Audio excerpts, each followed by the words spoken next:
ነቢዩላህ አዩብ ፈተና ውስጥ ታሪካቸው ላይ ሲወሳ 14 ልጆች ነበራቸው። 14 ልጅ አላህ ወሰደባቸው። በጣም ሰፊ ሀብት ነበራቸው፣ ሀብታቸውን ነሳቸው። ያ ሁሉ ፈተና ደርሶ እሳቸው ግን አልተነኩም። ውስጣቸው ላይ ግን ፈተናው አልወደቀም። አሁንም በጥንካሬ አሁንም በኢማን ነው አልহামዱሊላህ የሚላው ምላስ ቀጥሏል። ያን ጊዜ ፈተናው ወደ እሳቸው መጣ።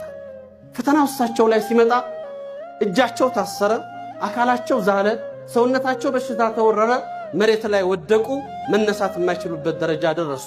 የሰይድና አዩብ አንደበት ግን አሁንም አለ፣ ምላሳቸው አልተያዘም። አሁንም አላህን ያመሰግናል። አሁንም አላህን በመልካምና ባሳለፉት መልካም ጊዜያቶች አላህን ሹክር ያደርሳል።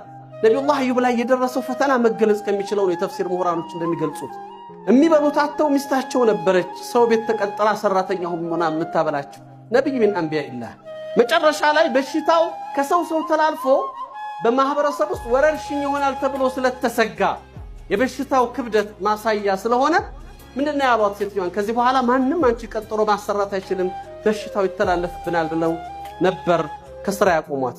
አንድ ነገር ማድረግ ነበር የቻለችው ያቺ ታላቅ ሴት።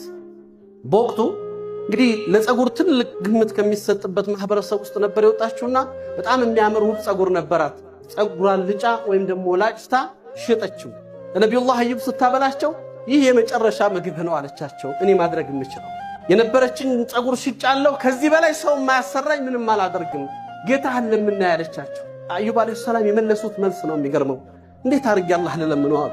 በጤንነት 83 ዓመት ኑሬ በበሽታ 18 ዓመት ነው ያሳለፍኩትና በአፊያና በበሽታ የኖርኩትን እኩል ሳይሆን እንዴት ብዬ ልለምነው አሉ። ርቃችሁ ተመልከቱ፣ የምንኖርበትን ሐያት እዩ። ግን ለመኑ። የሚገርም ልመና ነው ደግሞ የለመኑት። ሲለምኑ ጉዳዩን ወደ አላህ አይደለም የሚያስጠጉት። ኢኒ መሰኒ የዱር፣ በሌላ አያት ላይ ኢኒ መሰኒ የሸይጣን፣ አድነኝ፣ በሽታውን አንሳልኝ፣ ለውጥልኝ፣ ወደ ነበርኩበት መልሰኝ እኮ አይደለም። ወአንተ አርሐሙ ራሒም፣ አንተ እዝነትህ ሰፊ ምህረትህ ትልቅ የሆንክ ጌታ ምን ማድረግ እንዳለብህ አንተ ታውቃለህ። አስቡት፣ ይሄን አንሳልኝ፣ ይሄን ለውጥልኝ አይደለም ያሉ።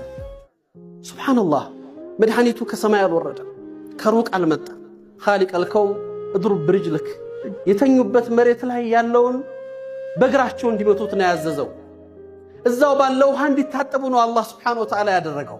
ያ በሽታ ተለወጠ፣ ያ የነበረ ነገር ተነሳ። እንደው ባዕደል ሙፈሲር እንደሚሉት ሚስቲቱ ውጭ ወጣ ወይም ደግሞ ስራ ላይ ቆይታ መጣ፣ ያ የነበረ ሰውነት ተለውጦ ነው ያገኘቻቸው።